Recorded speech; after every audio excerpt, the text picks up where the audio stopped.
Vous êtes sur un marché qui est assez compétitif, vous vendez et on ne connaît que vous, on ne parle que de vous quand il s'agit par exemple d'aller acheter des gâteaux d'anniversaire. C'est votre boutique qui est mise de l'avant. C'est chez vous qu'on va s'acheter des gâteaux de baptême, de mariage et de tout ce que vous voulez. En tout cas, vous avez un avantage sur le marché. Eh bien, comment maintenir cet avantage concurrentiel et compétitif? Ou si vous n'êtes pas encore arrivé à ce niveau-là, comment faire pour l'obtenir, pour être mis de l'avant et devancer vos concurrents? Donc, bonjour, moi c'est Clémence, vous êtes sur Esprit Marketing et aujourd'hui, nous allons parler de comment utiliser les stratégies pour vous mettre de l'avant par rapport à vos concurrents. Esprit Marketing est une plateforme qui s'adresse à tous les entrepreneurs, aussi aux professionnels en marketing qui veulent avoir plus d'informations et de formations pour développer des stratégies fortes, faire plus de ventes et se faire connaître en ligne. Donc, n'hésitez pas à vous abonner, à activer la cloche des notifications pour recevoir toutes les informations de nos vidéos et à commenter et à partager la vidéo avec vos collègues. Donc, aujourd'hui, nous allons parler de compétition. Okay? Donc, la première chose qui vient en tête quand on parle de compétition, c'est le fait d'être mis de l'avant ou d'être à part par rapport aux autres. Donc, qui dit être mis à part veut dire se différencier. Qui parle de différenciation parle souvent d'innovation. Donc, est-ce que votre offre est innovante? Si vous avez, par exemple, une marque de vêtements que vous offrez, est-ce que cette marque de vêtements-là est faite à partir de matières premières qu'on ne trouve nulle part ailleurs que quelque part dans un petit village? Est-ce que c'est fait avec vraiment une extrême attention, une extrême dextérité? Donc, vous devez vraiment essayer d'aller chercher le point innovant qui va vous mettre de l'avant. Si c'est une technologie aussi que vous utilisez pour mettre de l'avant vos produits, est-ce qu'il y aurait moyen d'en parler, de la faire connaître pour que les gens sachent que voilà, vous êtes pionnier ou du moins vous ne faites pas les choses comme c'est fait tous les jours, mais vous êtes venu pour faire évoluer les choses sur ce marché et proposer aux gens de nouvelles choses. Donc, on va dire que Tesla a réussi le pari de voitures électriques. Parce qu'avant, on parlait de voitures électriques, mais on ne parlait pas forcément de voitures qui pouvaient rouler toutes seules automatiquement. Et eux, ils ont réussi à combiner ces deux innovations-là et à convertir au fait une bonne partie du marché. Donc, est-ce que vous avez un aspect qui vous met de l'avant? Essayez d'y réfléchir. Ça va vous permettre de paraître comme étant innovateur sur votre marché. L'autre chose à ne pas négliger, ça va être le service à la clientèle.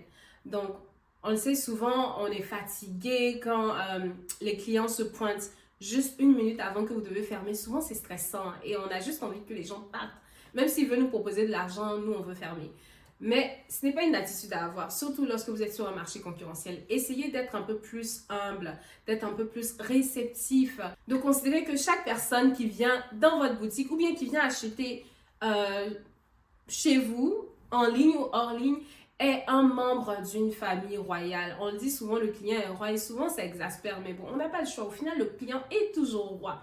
Donc, essayez de miser sur votre service à la clientèle, quitte à dire un petit bonjour et à sourire, quitte à demander au client comment ça va aujourd'hui. Ne pas juste dire bonjour, comment vas-tu? Ok, ça te coûte 12 000 $ ou je sais pas moi, 500 000 francs. Non, on va essayer d'aller bâtir une relation. Essayez, demandez à vos employés d'essayer de bâtir une relation avec les clients.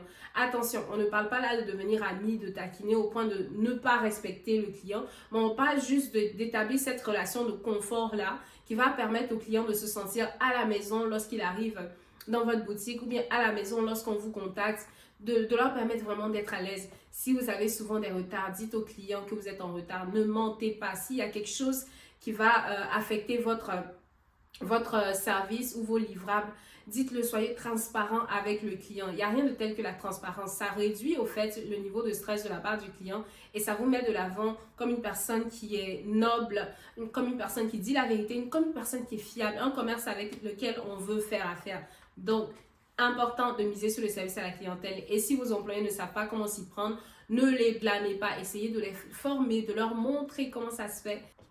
L'autre chose qui sera important pour vous, ça va être de miser sur le branding. Donc, Nike, Apple et Adidas et toutes ces plateformes-là ont misé sur leur branding, même Starbucks.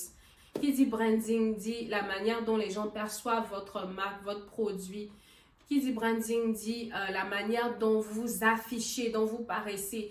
Donc, comment est-ce que vous utilisez vos couleurs? Comment est-ce que vous utilisez... avec quoi est-ce que vous associez votre marque? Est-ce que vous associez à votre marque un effet chic, détendu, de luxe, un effet jeune, motivé, un effet sportif? Donc, comment est-ce que vous voulez qu'on vous perçoive? Donc, le branding, ça va être très important pour vous démarquer des compétiteurs. Donc, il y a des marques ou des produits qui n'offrent pas forcément des trucs qui sont de qualité extrême, mais juste parce qu'ils ont su faire leur branding, ils ont su faire parler d'eux, ils ont su partager cette image-là de luxe et de chic, ils peuvent mettre des prix exorbitants à leurs produits. Ça va être le cas de Louis Vuitton, Balenciaga, et j'en passe. Des fois, c'est pas que c'est des trucs de qualité extrême, non, c'est juste qu'on a construit une certaine image autour du produit qui fait que voilà, on se dit que c'est une perle rare, c'est inaccessible, c'est ceci, c'est cela. Et voilà, et les gens se tournent vers ce produit-là. Vous n'êtes pas obligé d'ajouter un aspect de luxe à votre marque, mais vous pouvez parler de vous comme un produit ou bien une personne. Une personne, par exemple, qui offre, qui veut parler aux jeunes qui aiment la technologie, aux jeunes qui aiment tout ce qu'il y a comme futuriste. Donc, essayez de déterminer au fait votre image de marque, votre clientèle cible, pour que vous soyez parfaitement différencié. Donc, même si vous vendez des bonbons et que vous voulez que vos bonbons soient consommés par des personnes qui sont des informaticiens et des gars de tech, vous pouvez le faire. Franchement, il faut juste trouver le moyen de combiner ces choses-là pour que voilà, les gens sentent que le produit que vous avez est seulement pour eux. Une autre chose que vous allez devoir faire qui va être super importante, c'est d'établir une très bonne relation avec vos fournisseurs.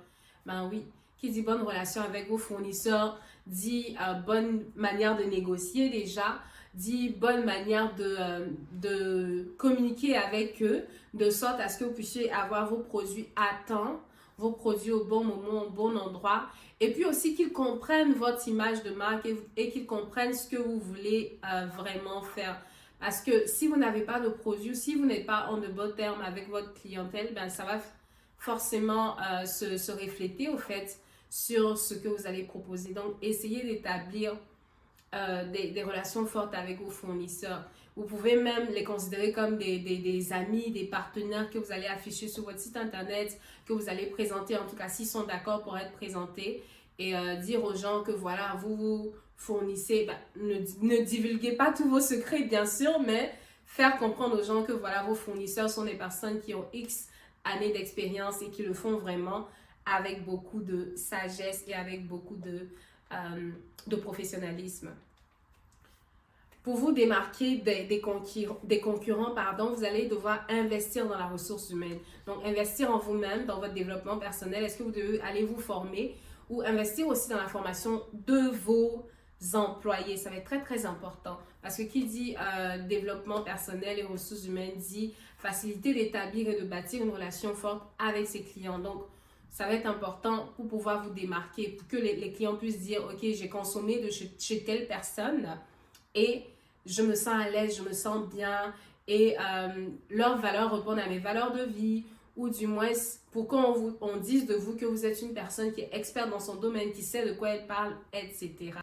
Une dernière chose que vous allez faire pour rester compétitif, ça va être de rester agile et adaptable. Donc, le monde évolue. Il y a 15 ans, je suis sûre que si on disait aux gens, aux entreprises que voilà, qu'elles allaient devoir créer des pages sur Facebook et Instagram, être actifs et parler à leurs clients et laisser les clients leur parler directement, beaucoup auraient dit non.